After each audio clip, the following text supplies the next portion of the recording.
So I'm here today in beautiful Sorrento, Italy, in the Campania region of Italy with Roger Holm, who is the president of Wärtsilä Marine. And Roger, you and I were talking a little bit earlier about some areas of mutual interest between CLIA and Wärtsilä. Um, One of those is we have a level of ambition in CLIA to be net zero by 2050 among our members. How optimistic are you that that can be done? Well, we need to digest that in different pieces. If you look at it from a technology point of view, we are more or less ready already today because we can run on the green fuels. You can use biofuel both as a liquid or as a biogas. Methanol is already existing today. We are just about to deliver our first ammonia engine. So all that from a technology point of view is there. The key issue, though, is the availability of green fuels. I think that's where we need to see a ramp up and then support through the regulations to do that as quickly as possible. Well, Roger, I agree with you. And I frequently say there's three things that need to happen here: the fuels, the fuels, the fuels. Because I do think that the engine OEMs and other equipment manufacturers are winning the race here. We talked a little bit also about LNG, and there are some that are very concerned about methane slip. And I think anybody that's serious about using LNG needs to be serious about addressing methane slip. But there's a default value of 3.1% in the regulations right now. What sort of numbers are you actually seeing on four-stroke low pressure engines like we see on cruise ships? Yeah, in reality, we are much lower than that with our newest technology. We're close to 1%. So it's something that we have focused a lot on.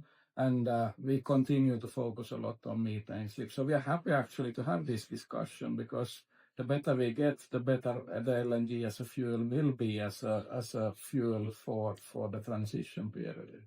Well, you've invested a lot in R&D to make the engines ready. You certainly want the market to have the fuel, right? So I definitely could not agree with you more about the importance, but I really encourage to hear you say that. And there are third-party studies that confirm that? Absolutely. We have third-party studies that have measured on board vessel, for example, on the Vasa line vessel, they have measured the real methane slip comparing both a standard Wärtsilä 31 engine, which is already by default best in class, and then we have what we call the next DF technology that gets us to these type of levels, and these are measured by third-party companies. Well, at CLIA, we're fuel agnostic, and we really want as many solutions as possible being out there. We have members that have also invested pretty heavily in an order book for ships to be ready to run on green methanol. How are you doing with methanol readiness with regard to Wärtsilä's engines? Yeah, the methanol had a really big boom if you look at a few years back, and we have sold quite a lot of engines. What we see though is that the key challenge is lack of green methanol. So many of our customers, they have taken it as an insurance, so it's more to have the flexibility for the future, but very few of them as a starting point will run with green methanol as a main fuel. But you've invested a lot in the R&D to help an owner be ready. Absolutely, and the technology is ready both for methanol and for ammonia. So that's not the key issue. What we then look at is that which products will we productize, which products are we then launching for a specific fuel, and that will be then based on the customer needs that we see in the market.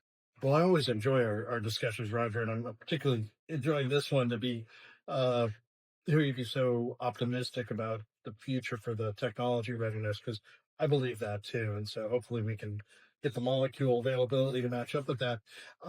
What do you want to see happen out of IMO with regard to a regulatory framework? I think the key element here is predictability, both for us as technology developers, but also for the ship owners, that when you invest in something that will be there for 25, 30, 35 years, you need predictability. So when you put up money, you know that the direction will hold, because then you can actually even be a front runner and invest properly. That also means that it will give time for the fuel supply chain to ramp up. Because if there is predictability, we will see that this will start to meet. And then I think the other key point here is that we need to make sure then that whatever fees are used are then used to make sure that we have an impact on the green fuel cost as well, so that over time we get the fossil fuels and the green fuels to meet from a cost point of view. Then we can get the wheels turning to move the system into the green direction. So, Roger, I thank you for your partnership with CLIA as an executive partner. Really enjoy the relationship. We find it very beneficial for us. Is this something that you found valuable as well to be an executive? Absolutely. We like really much the collaboration with CLIA, and we see the value of it. And it comes back to this, that we are driving together and together with your members the transformation of an industry. So we see clearly value in that. Great. Well, Roger, thanks so much for your time. Thanks for the discussion we had a little bit earlier as well, and look forward to our ongoing cooperation. Again, I'm Bud Darr, President and CEO of CLIA, here with Roger Holm, President of Wärtsilä Marine. And thanks again. Thanks a lot. Thanks.